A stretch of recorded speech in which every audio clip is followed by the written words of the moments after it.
25, Donald Trump volvió al centro del escenario mundial con un nuevo plan de paz para Medio Oriente, la situación que se vive en Gaza. Incluso se habló sobre un Nobel de la Paz, pero ¿realmente era un camino hacia la estabilidad o solo una jugada política poco posible de sostener y que jugaba más bien a alimentar el aura de marketing sobre la cual se basa el movimiento MAGA? ¿Y qué cuéntame, Jordi? ¿Qué, qué detalles tienes para nosotros sobre este acuerdo de paz y sobre las voces que pedían que el Nobel sea para Trump? Mm. Bueno, primero lo más obvio, ¿no? El premio Nobel es para María Corina Machado, pero no vamos a hablar de María Corina Machado hoy, pero sí lo haremos en un próximo programa, porque el tema de Venezuela está candente y el premio Nobel puede legitimar otras maniobras de Trump. No sé si para terminar guerras o para abrirlas, sería más apropiado decir que las abriría en lugar de cerrarlas, ¿no? Em, lo segundo más obvio es que el premio Nobel ya estaba decidido, ya estaba votado antes de que se oficializara el acuerdo de paz por Gaza. Lo que significa que si Trump quería recibir un premio Nobel, tenía que recibirlo por otro concepto que no fuera el alto al fuego de Gaza o el presunto fin de la guerra de Gaza. Ahora lo vamos a abordar.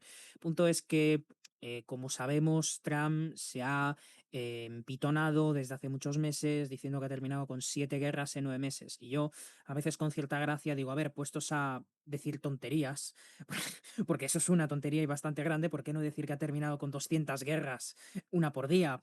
O sea, puestos a inventar, ¿por qué no ser más grandilocuente? Porque su nicho de votantes se lo va a creer finalmente. Ahora, déjame hacer simplemente un breve repaso sobre las guerras que supuestamente terminó Trump a lo largo de los 10 meses de administración, ahora que está cerca de cumplirse un año desde que ganase las elecciones. Primero menciono el caso de Camboya y Tailandia, que es una de las guerras que habría terminado Trump. A ver, el caso de Camboya y Tailandia. Sí estaban en guerra y sí Trump afirmó un alto al fuego. Pero ¿qué pasa? Que desde ese momento se han violado los acuerdos de alto al fuego. Por tanto, ya empezamos con una pequeña advertencia. Que haya un alto al fuego no significa que no se vaya a vulnerar el alto al fuego. Y por tanto, cuando se anuncia un alto al fuego, eso no puede ser utilizado como un sinónimo a acabar con una guerra propiamente. Bien, ese es el primero. Luego estaba el caso de Serbia y Kosovo, que evidentemente es desde hace muchísimos, muchísimos años, pero el punto es que entre Kosovo y Serbia no hay una guerra. Es decir, no había disparos, no había bombas, no había posesión de ningún territorio. Entonces, básicamente Trump no acabó con ninguna guerra porque al principio no había ninguna guerra. ¿Okay? Luego está el caso de Congo y Ruanda. Efectivamente, sí hay una guerra desde hace décadas entre la República Democrática del Congo y Ruanda. Es la más brutal probablemente de la larga lista de guerras. De hecho, el caso de Israel yo creo que propiamente no se le debería llamar guerra, sino genocidio. Pero el conflicto no ha terminado. ¿Por qué? Porque tenemos a los dos países que en la Casa Blanca firmaron un acuerdo, pero hay grupos rebeldes respaldados por una de las partes, que es Ruanda, estoy pensando en el M23, que es responsable de gran parte de la violencia y que no fue incluido en el Tratado de Paz. No solo eso, de acuerdo a la propia ONU, hay 300 civiles que han muerto en el Congo solo en julio, cuando el supuesto final de guerra ocurrió en el mes anterior. Por tanto, nuevamente, eso es un disparate. No ha terminado con esa guerra. ¿Qué pasa con Pakistán e India? Hubo un conflicto de 4 días, hubo un alto al fuego. Y si bien Pakistán le atribuyó el triunfo del alto al fuego a Trump, y eso provocó que lo nominaran al Premio Nobel de la Paz, curiosamente un día antes de atacar ilegalmente a Irán, que es otra de las guerras que dice Trump que acabó, India ha rechazado la afirmación de que Trump haya puesto fin al conflicto. Por tanto, Trump no puede atribuirse el mérito de poner fin a la guerra porque hay una de las partes, en este caso la India, que ha hecho ciertos movimientos comerciales que van en contra de Estados Unidos, tú sabes de esto, pues no puede atribuirse el mérito de haber acabado con la guerra. Luego, brevemente, el caso de Israel e Irán. Básicamente, Trump no puede decir que haya terminado con la guerra de los 12 días, básicamente porque participó de esa guerra y por tanto Estados Unidos la empezó. Y luego tenemos el caso de Egipto y Etiopía, que tienen una disputa por la presa del río Nilo, pero no están en guerra, porque de nuevo no hay territorio apoderado por ninguna de las partes, no se lanzaron bombas y por supuesto la disputa territorial por el agua no está resuelto. Por tanto, no puede haber un fin a una guerra si no ha habido propiamente una guerra. Y por último, el caso de Israel y Gaza, que es el punto del que vamos a hablar hoy. Si quieres, puedes resumir brevemente de qué trata ese supuesto plan real de Trump para Gaza. Brevemente, en pocos minutos. A ver, primero convengamos a dar ciertos antecedentes a este plan de paz. Para quien no lo sabe, pues hubo un primer intento en el año 2020, cuando corremos los tiempos iniciales de la pandemia, el cual fracasó. Luego hubo otro que tuvo mucho que ver con Biden en la realización de este. Se puso a disposición en enero del año 2025, en este año, y que en febrero sufrió una interrupción. ¿Por qué? Porque las fases de este tratado pues no pasaron de la primera, no por Mm. Israel como por Hamas. Pero ahora se ha presentado un plan que contempla 20 puntos, que, como detallaremos más adelante en el video, pues son ciertamente controversiales y que tienen también tres etapas. Y bueno, si analizamos punto por punto, pues podemos ver que hay algunos puntos que son realizables o que ya de por sí están hechos, como otros que son bastante especulativos, por así decirlo. Así que bueno, ya con Jordi vamos a detallar los puntos más importantes de este acuerdo de paz y por qué no, pues darle cierta opinión de por qué no es tan realizable. Ya. O sea, el primer punto es que lo que sabemos que ha ocurrido, que ocurrirá y que ocurrirá tan pronto como el lunes, estamos grabando en domingo y esto se publicará más allá del lunes, podemos poner, digamos, podemos poner todos los números a la apuesta de que se van a liberar los rehenes. Se van a liberar. Había alrededor de 40 rehenes poseídos por Hamas. No solamente por Hamas, hay otros grupúsculos aparte propiamente de Hamas, pero de esos 40, 20 estarían vivos. La cuestión es que vivos o muertos, probablemente mañana serán liberados por lo menos los 20 rehenes que conservados vivos, y ese obviamente es un grandísimo avance que nosotros celebramos. No nos gustan los rehenes, no nos gustan las víctimas de los conflictos y está bien un alto al fuego para resolver la toma de rehenes. Lo cierto es que aquí se está hablando de un plan para Gaza y para resolver un problema que no empezó el 7 de octubre, sino que es una disputa territorial por soberanías y por el reconocimiento de un Estado desde hace aproximadamente 80 años. Este plan de paz tiene unas negociaciones que empiezan en Egipto, que han llevado a un alto al fuego principal acordado entre Hamas y el gabinete de guerra de Netanyahu. Como digo, hay 48 rehenes que van a ser liberados por Hamas y hay 2.000 palestinos que serán liberados por Israel. Supuestamente las FDI se retirarán por lo menos de la mitad de Gaza, entonces habrá camiones de ayuda que van a poder fluir sin restricciones y entregar dentro de la franja.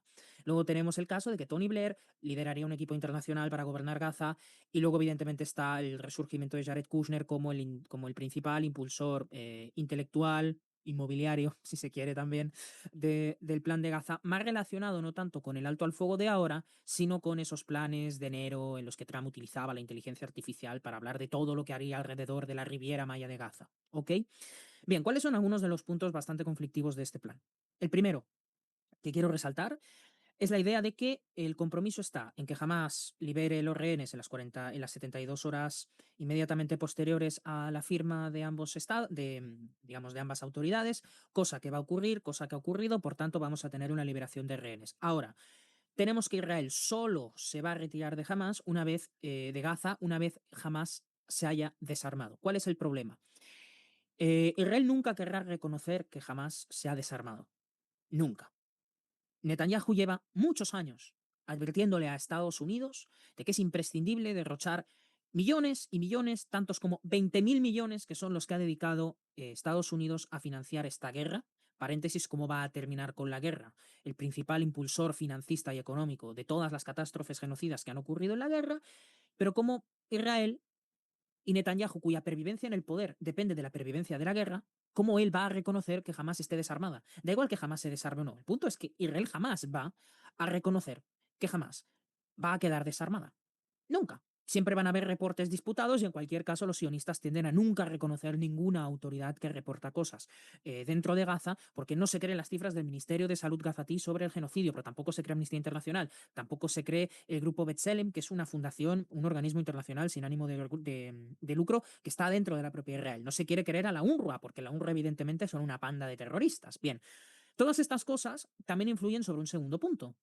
Y es que las únicas organizaciones a las que se les permite hacer mella en Gaza para resolver todo el desbloqueo de la ayuda alimentaria y todo el desbloqueo de la infraestructura imprescindible para los gazatíes que primero fueron removidos vuelvan a Gaza, son organizaciones que Estados Unidos pide que sean neutrales. ¿Cuál es el punto? Nuevamente, para Estados Unidos, es decir, para Donald Trump y para Netanyahu, las organizaciones internacionales que han estado reportando el genocidio diariamente desde hace 2 años, para ellos son señuelos de Hamás, son caballos de Troya para Hamás. Las organizaciones anexas a Naciones Unidas son Hamás.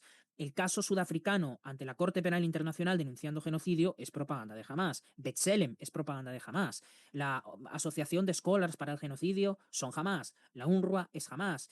La Amnistía Internacional es Hamás. Human Rights Watch es Hamás. Por tanto, como para Israel y Estados Unidos, todas las organizaciones independientes que han estado fiscalizando la guerra de Netanyahu son señuelos de Hamás, difícilmente podamos hoy al menos descifrar cuáles son las organizaciones realmente internacionales que van a tomar parte del desbloqueo de la ayuda humanitaria. Luego otro punto, un punto bastante interesante que tenemos que entender. Se ha estado negando permanentemente que Israel hubiese estado bloqueando los camiones de ayuda, los suministros de refugio, el combustible y el gas, los equipos médicos para Gaza. Se ha estado negando la realidad de que Israel ha cometido crímenes de guerra al privar millones y millones de toneladas de alimentos en forma de ayuda alimentaria para cubrir las necesidades fundamentales de los gazatíes, ¿verdad? Bueno, si es cierto que todas esas informaciones eran falsas y que Israel nunca ha bloqueado la ayuda humanitaria entrando por la Franja de Gaza, ¿cómo es posible que dentro del plan de Donald Trump tengamos la admisión de que a partir de ahora se va a desbloquear toda esa ayuda humanitaria, si en teoría Israel nunca la había bloqueado en primer lugar? De hecho, Israel ayer afirmó que 600 camiones de ayuda que transportan alimentos, equipos médicos, los suministros de refugio a través de la ONU, ahora van a poder realizarlas. Pero si ahora las pueden realizar es porque efectivamente esas ayudas fueron bloqueadas. Entonces, lo que vemos en ese plan de 20 puntos, en primer lugar, es el reconocimiento tácito de cosas que la propaganda israelí siempre nos negaba, como por ejemplo que tuvieran presos políticos palestinos. Si hay un intercambio de rehenes de 1.200 personas retenidas por Israel, muchos de ellos menores, sin sentencias judiciales y sin antecedentes penales, que van a ser intercambiados por los rehenes de Hamas, significa que los rehenes no solamente estaban en Gaza, sino que también estaban dentro de Israel. Por tanto, si hacemos simplemente una lectura lisa y llana del plan de paz, nos damos cuenta de que el conflicto no era tan parcial como la propaganda sionista nos había avisado en un primer momento. Y otra cosa particularmente curiosa que quería resaltar es que ayer dos personas, de las que a lo mejor deberíamos hablar a lo largo del programa, que son Jared Kushner, en primer lugar, Witkoff, por otro lado, uno el interlocutor entre Netanyahu y Trump, como si realmente se necesitara un puente entre Netanyahu y Trump. O sea, el único puente que une a Netanyahu con Trump es una correa de perro, que es la que Netanyahu sujeta con Trump, ¿verdad? El bozal no, porque el bozal a Trump no se le puede poner. Pero bueno, aparte de esto.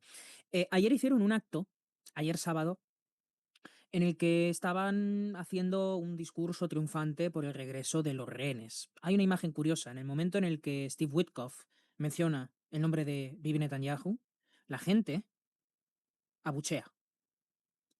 Una realidad que se comenta muy poco es que el público de Israel, que bajo mi punto de vista está muy infectado por la propaganda de esta guerra y por la campaña de permanente deshumanización en Gaza, considera que Netanyahu es responsable de lo que ha ocurrido por omisión, por comisión, por inaptitudes políticas o por el simple hecho de haber utilizado la continuidad de la guerra como un mecanismo para generar un párate al ajuste de cuentas judicial, en primer lugar, y social, en segundo lugar.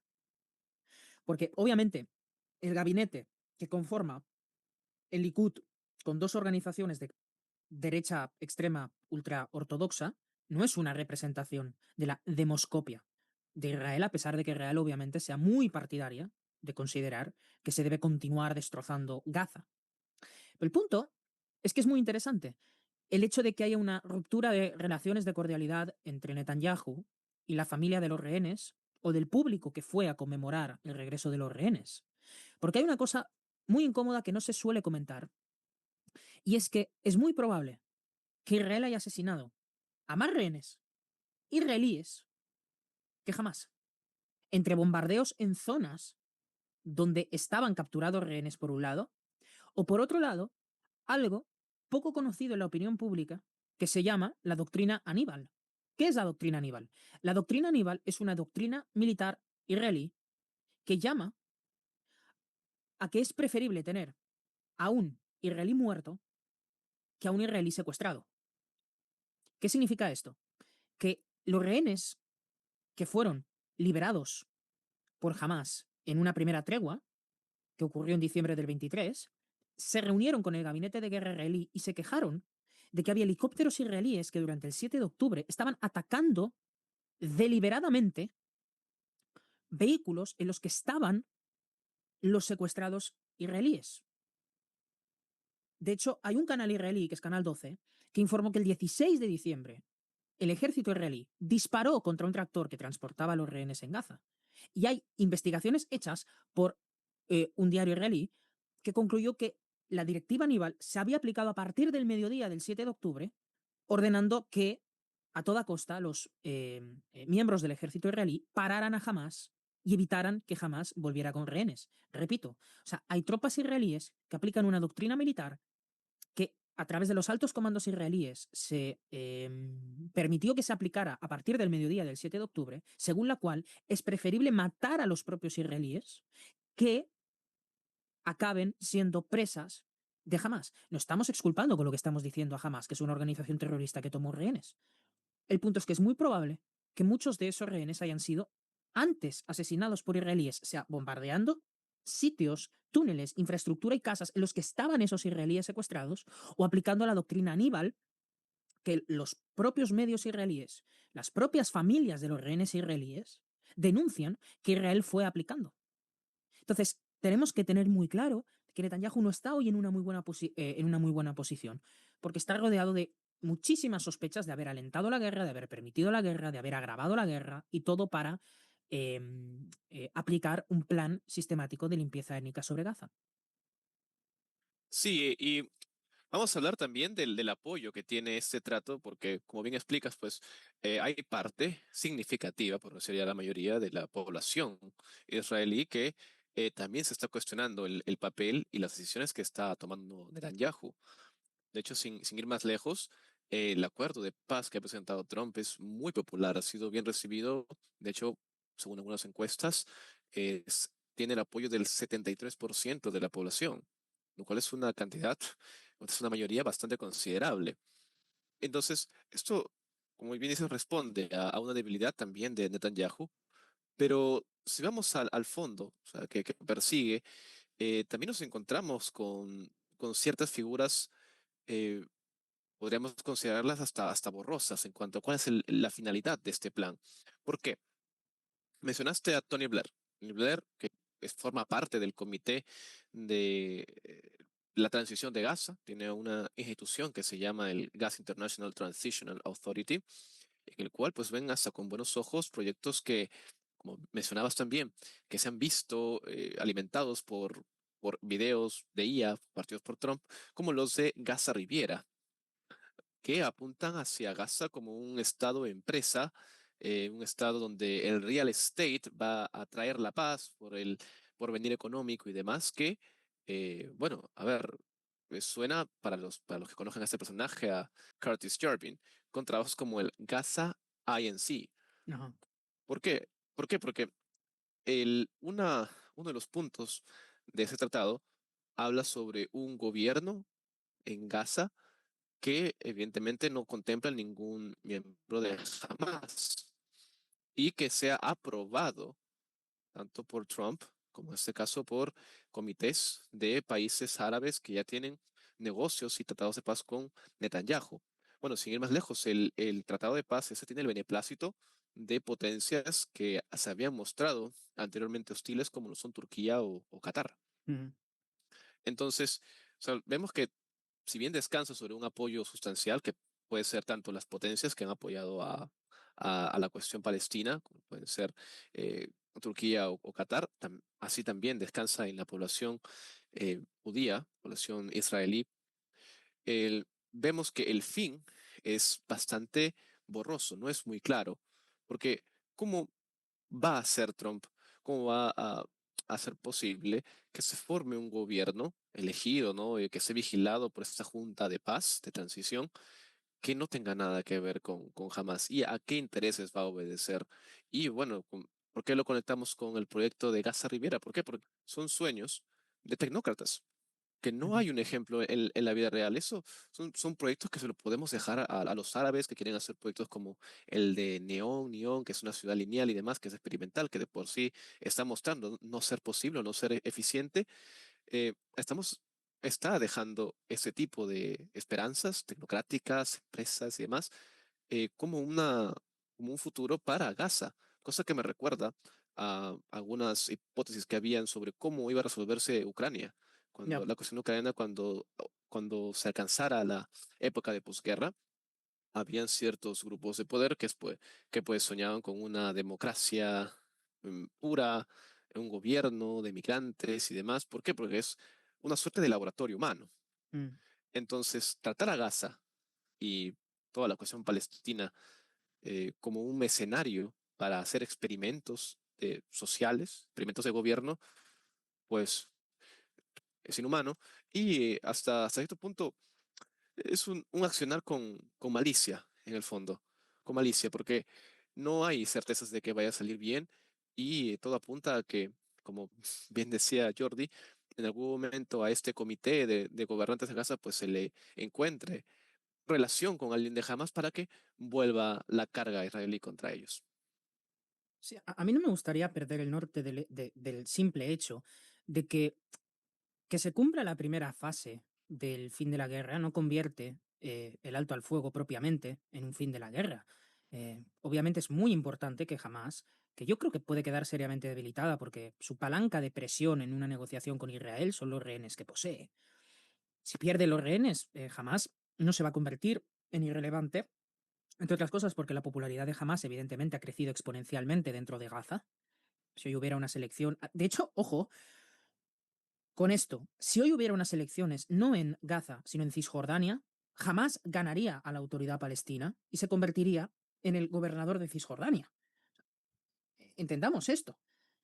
Jamás hoy es muy popular en Gaza y Netanyahu cada vez es menos popular en Israel. Ojo con esto. Pero no hay que perder el norte de un punto. Si tú tienes un plan en el cual mencionas las aspiraciones nacionales de Palestina, ¿no estás convirtiendo esas aspiraciones nacionales de Palestina en un hecho vinculante con el derecho internacional? Lo digo porque tenemos un plan de partición de la ONU que no se ha cumplido, tenemos las fronteras de 4 de junio de 1967 que no se han respetado, tenemos un plan de paz árabe en 2002 que no se ha respetado y un plan de Oslo en 1993 del que me gustaría luego hablar para hacer unos paralelismos con este plan, para generar una perspectiva histórica de lo que puede pasar, que tampoco se ha cumplido. Punto es, cualquier solución que no pase por una solución de dos estados a la que se oponen jamás y Netanyahu, no va a resolver nada. El punto 20 del plan dice que a partir del gobierno de transición se valorarán las posibilidades políticas en relación a Gaza. Pero eso es pura especulación. Eso no es propiamente un plan. De hecho, el plan ya tiene algunas fisuras muy relevantes, como por ejemplo el hecho de que tengamos al ministro de Defensa israelí apuntando a que los bombardeos van a continuar después de recuperar a los rehenes. ¿Por qué? Porque hay un problema con los túneles de Hamas. Solamente se ha terminado con el 50% de los túneles de Hamas. Falta la otra mitad. Tendrías que intensificar mucho más los bombardeos que supuestamente van a dejar de cesar para que jamás deje de convertirse propiamente en una grandísima, grandísima amenaza. Sin embargo, no pensemos que Netanyahu ha hecho una victoria completa y total desde el punto de vista militar por varias razones. Las FDI hoy están teniendo muchos problemas de movilización.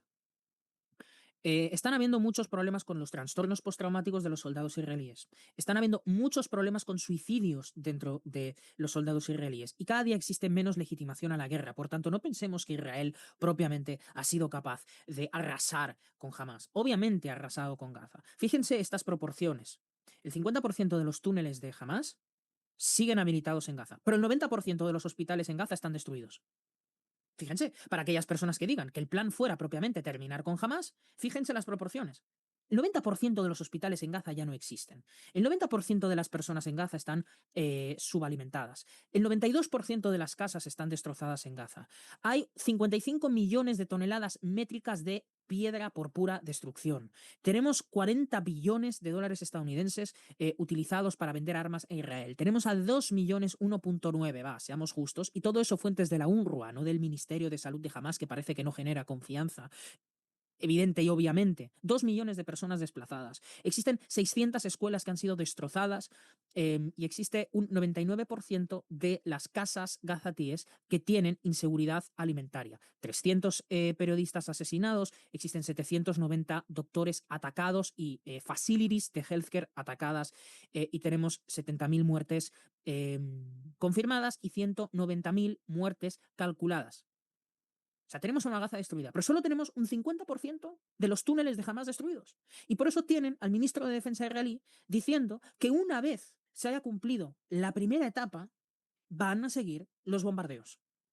Pues aquí no se ha terminado absolutamente nada. Tengámoslo claro. Entonces, el desafío de Hamas, o el desafío, mejor dicho, de Israel, que no solamente pasaba por Gaza, porque tengamos en cuenta que Israel intentó convertir a Irán en Siria en verano y no lo consiguió, pero lo intentó. ¿Cierto? Lo intentó y no lo consiguió.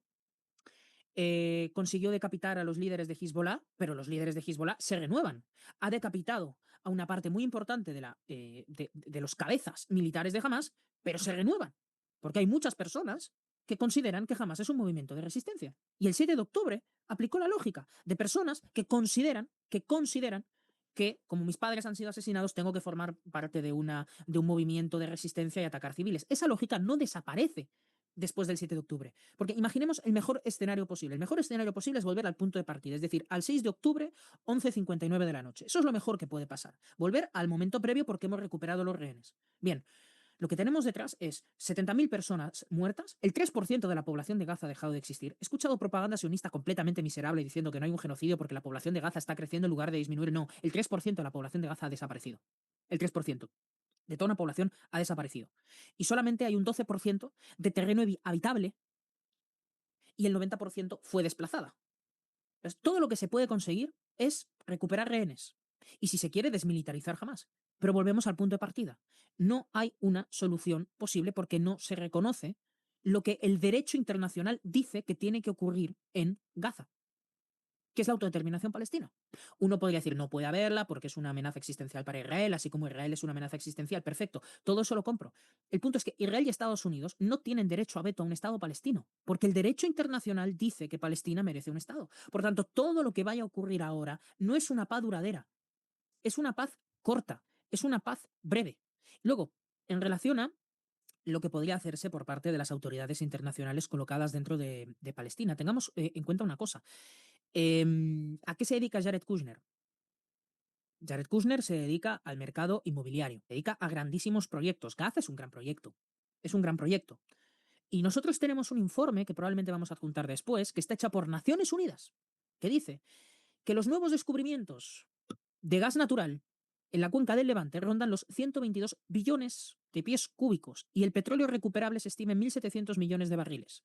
Y que el costo económico de la ocupación para el pueblo palestino es que no hay un potencial realizado en materia de petróleo y de gas natural. Evidentemente, si tú permites una autoridad dócil, puedes tener grandísimas reservas de riqueza extraídas de Gaza. ¿Cierto? De hecho, ese mismo informe dice que se puede distribuir y compartir alrededor de 500.000 millones de dólares entre las diferentes partes de la región. Y esto lo dice la Organización de Naciones Unidas.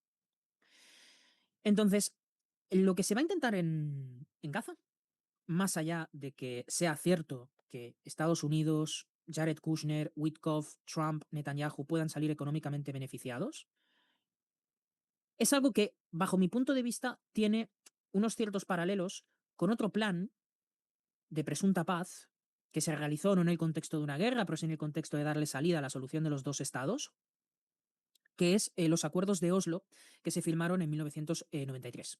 Todos tenemos en la cabeza que hubo un plan en 1993 que sobre todo se basaba en un proceso que permitiera que la autoridad palestina, la PLO, reconociera el derecho de Israel a existir y viceversa. Es decir, un plan en buenos términos, ¿no? Pero ¿qué ocurrió en los acuerdos de Oslo que se realizaron entre el año 93 y el año 95? Lo que ocurrió es que, al fin y al cabo, Israel tenía un poder sobre Palestina, a pesar de no asumir las consecuencias de la ocupación. Y bajo esos acuerdos se creó una autoridad nacional palestina que bien podría ser análoga a estos tecnócratas palestinos que podrían gobernar Gaza. ¿Por qué? Porque era un ente administrativo que lo que hacía era gestionar asuntos civiles en los enclaves. Israel finalmente lo que hacía era controlar sobre las fronteras, controlar los recursos naturales. Tengamos en cuenta que si Trump y Blair controlan las fronteras, controlan el espacio aéreo, controlan la seguridad, los movimientos y los recursos, en última instancia hay un control israelí. Entonces, eh, pensar que haya una gobernanza autónoma en Gaza resuelve el problema que en última instancia no es de autonomía, sino que es de soberanía, es hacer una aproximación neocolonial más. El hecho de pensar que Tony Blair, que es una persona que cometió crímenes de guerra en Irak y que es uno de los mayores halcones que ha tenido jamás la política británica, va a poder resolver un problema que se basa precisamente en que esas visiones neocoloniales desaparezcan de Gaza, obviamente es una tontería. Entonces, entendamos esto. El conflicto no es un conflicto de que Gaza se gobierne autónomamente a través de autoridades independientes que no pasen por Hamás. El problema es de soberanía. Si no hay una solución de dos estados, no hay solución posible. Y ese conflicto va a resurgir vez tras vez, vez tras vez, vez tras vez, y no va a encontrar una solución hasta que no se sepa diferenciar entre el plano de la autonomía de Gaza y el plano de la soberanía en Gaza. Entonces, si no hay respeto al derecho internacional, no hay respeto a las fronteras de 1967 o a los planes de Naciones Unidas, no habrá una solución viable, porque no habrá soberanía, no habrá respeto mutuo. Y evidentemente a Netanyahu eso le conviene. Última cosa, Netanyahu hace poco anunció que no va a acudir a la justicia, tiene muchos reclamos de justicia porque tiene que recibir al presidente de Chipre. Como tiene que recibir al presidente de Chipre, no se va a presentar delante de la justicia. Es obviamente ridículo. ¿Quién es el presidente de Chipre? ¿Y qué le importa a Netanyahu, el presidente de Chipre? Punto es, aquí van a ocurrir todas las cosas que tengan que ocurrir y puedan ocurrir para que el conflicto genere una situación de excepcionalidad que genere que el gobierno de Israel no tenga que presentarse delante de la justicia para asumir sus casos de corrupción. Y ojo, porque si hay un 70% de israelíes que quieren que acabe la guerra y la guerra no acaba porque no se van cumpliendo las fases posteriores a la entrega de rehenes, el conflicto seguirá, pero en este caso ocurrirá dentro de Israel y no solamente dentro de Gaza. Sí, mira, ahí como bien apuntas, pues hay un gran problema en que se cumplan estas fases y todo nace de una particularidad que tiene Trump por querer resolverlo todo por fuera de los organismos que él cataloga como globalistas y de corte de Agenda 2030 y demás, que les ha opuesto, ya que no velan por los intereses de los Estados Unidos. La cuestión es que en temas de política exterior, el carácter nacionalista que tiene el discurso de Trump, pues carece de sentido eficiente. No es eficiente, ¿por qué? Porque tienes a Trump y a Netanyahu que de lejos han sido los líderes, los representantes que en la última Asamblea General, pues fueron los que menos eh, o los que peor recibidos fueron. ¿Esto por qué? A ver, Netanyahu fue con un QR a decirles que esa era la justificación por la cual deberían apoyar a Israel, presentando un mapa y demás, Ya. y mientras muchos representantes pues dejaban la sala en señal de protesta. Y Trump, que si bien no recibió ese tipo de tratos, como si lo tuvo Netanyahu, que por cierto demuestra no solo la poca popularidad que tiene Netanyahu, que ya es baja en su país, sino que peor aún, como se ha visto en el resto del mundo, que es es impopular, sino que vamos al hecho de Trump, que Trump acusó a la organización de boicotearlo porque las escaleras eléctricas no funcionaron Sí. bien y demás. Entonces, ¿por qué? Porque ahora cuando se habla, ¿no?, de política, que son nacional y que los Estados Unidos van a resolver esta guerra, que Trump va a acabar con esta, ¿por qué entonces hay esta necesidad de acudir a una persona con un think tank que podemos considerar globalista como lo tiene Tony Blair? Ya. Él no es americano. Entonces pasa por acudir sí o sí a organizaciones internacionales y, como mencionábamos antes, al beneplácito de potencias regionales musulmanas. Egipto, por cierto, ha sido el escenario de estas negociaciones tanto en enero como en septiembre. Entonces, sí hay, o sea, no es que Trump pueda resolver necesariamente esto con la balanza de poder que tiene Estados Unidos a su favor. ¿Por qué? Porque, a ver, Estados Unidos se encuentra lejos y el carácter que puede tener los Estados Unidos con respecto a sus políticas de presión y demás no es el mismo que puede tener por acá en América, en Europa, en el Medio Oriente. Entonces, teniendo en claro esto, una preocupación latente es qué pasará cuando se reactiven, que es lo más probable, las tensiones. Y como bien dices ahora, dentro del propio Israel. Entonces, no va a quedar otra que ir a por soluciones que son como las que mencionabas, pues, que incluyan, hacer caso al derecho internacional, incluyan la participación de otros países en cuanto a reconocer a los dos países, ¿sabes? Las fronteras con dos países, que Estados Unidos, con este ya que podemos catalogar de injusto sistema de vetos que tiene, pues ha apañado, porque esa es la verdad. Cuando se hablan de esas disputas, por ejemplo, en países similares, ¿no?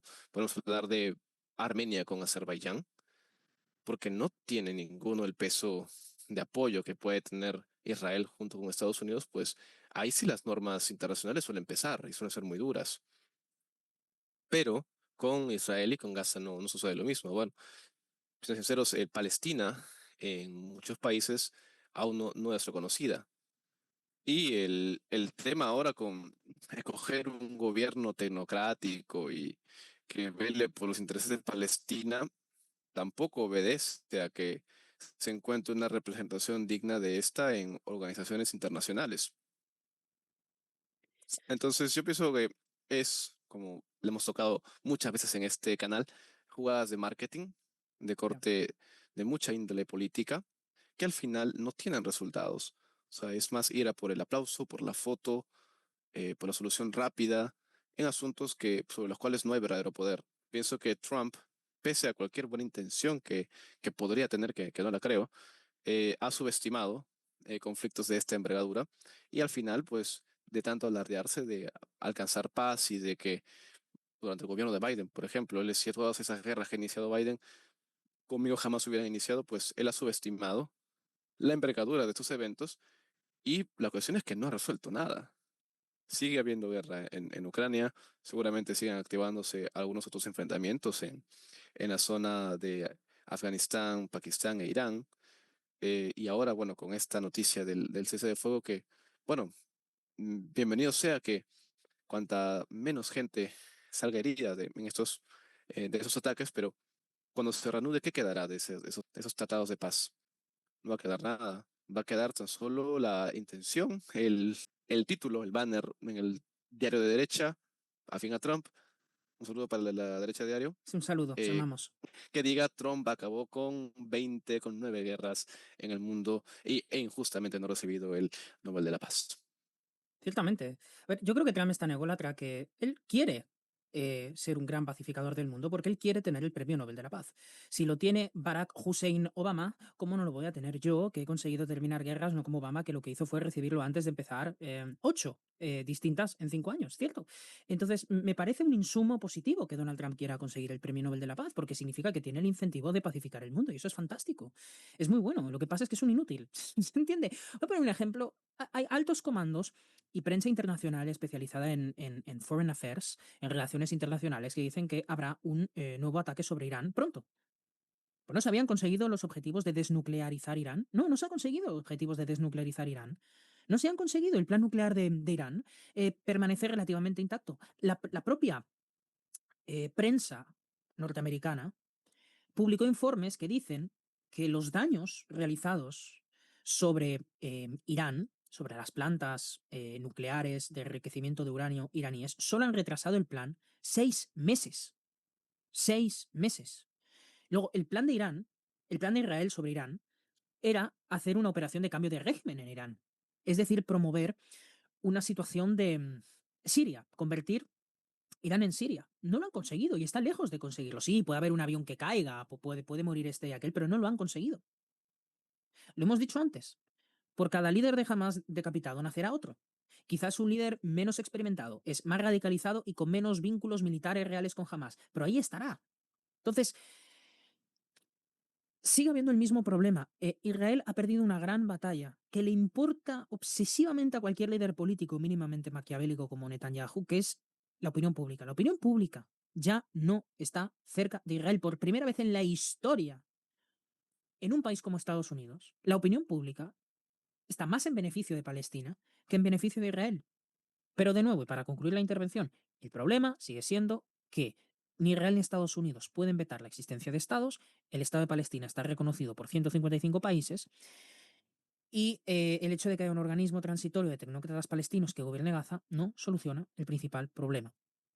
No lo soluciona y no lo va a solucionar pronto, a pesar de que haya la entrega de todos los rehenes del mundo en manos de sus familias, vivos o muertos. Sí, bueno, y con eso terminaremos el programa de hoy. Como, como fase final, las claves de este programa son entender los puntos débiles de este tratado de paz, también no ser ciertamente premonitorio y dar detalles acerca de los puntos y los grupos de interés en este acuerdo de paz. Así que atentos, si es que llega a pasar algo en la inmediatez, importante les traeremos un video que es, por cierto, nuestro primer video hablando sobre ese tema. Exacto. Así que bueno, espero que hayan disfrutado el video y que se suscriban.